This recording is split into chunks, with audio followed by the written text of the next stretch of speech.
अभी रिसेंट में ही 14 मुस्लिम युवकों को गंगा नदी में के किनारे अफ्तार करने और वहाँ चिकन खाकर उसकी हड्डियाँ फेंकने के एलिगेशंस के साथ गिरफ्तार किया गया और उनको जेल भी भेज दिया गया है। तो हम यहाँ ये डिस्कस नहीं करने वाले हैं कि उन्होंने गंगा नदी में हड्डियाँ फेंकी या नहीं फेंकी, या फिर किसी की रिलीजियस सेंटिमेंट्स को हर्ट किया या नहीं किया। दोस्तों, लॉ का छात्र होने के नाते जो मैंने एफआईआर पढ़ी और मैंने देखा कि उस एफआईआर में 5 सेक्शन थे। सेक्शन 298 बीएनएसएस जो कहता है injuring any place of worship, maximum punishment 2 year. दूसरा section 299 BNS hurting religious feelings, maximum punishment 3 years. Third section 196 sub clause 1 सब क्लॉज बी बीएनएसएस जो है promoting enmity between the religious group, maximum punishment 3 year. Fourth section है 270 BNS public nuisance जिसमें maximum punishment 3 year और more. Next है 223 sub clause B BNSS ignoring public servant order, maximum punishment 1 year.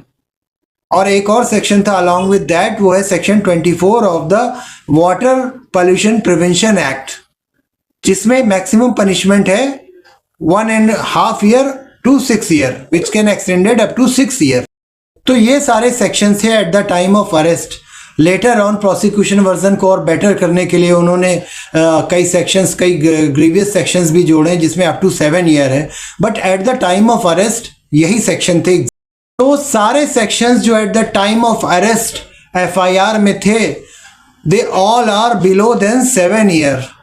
और honourable Supreme Court ने कई judgement में held किया है कि अगर ऑफेंस बिलो देन 7 ईयर होगा तो उसमें 41 CrPC corresponding section 35 sub clause 3 BNSS का नोटिस कंपलसरी है। और अगर नोटिस नहीं दिया जाता है तो वो जो डिटेंशन होगा वो इलीगल हो सकता है।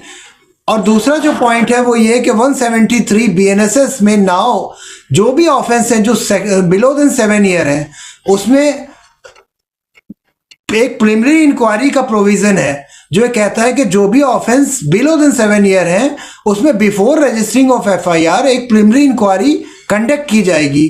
तो अब मेरा प्रश्न ये है कि इन सेक्शंस में अरेस्टिंग कैसे की गई?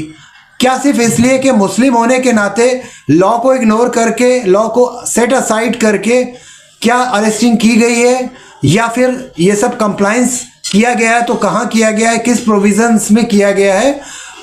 क्योंकि दोस्तों अगर जस्टिस और इक्वालिटी होता है तभी हम एक सिविलाइज्ड स्टेट कहलाते हैं।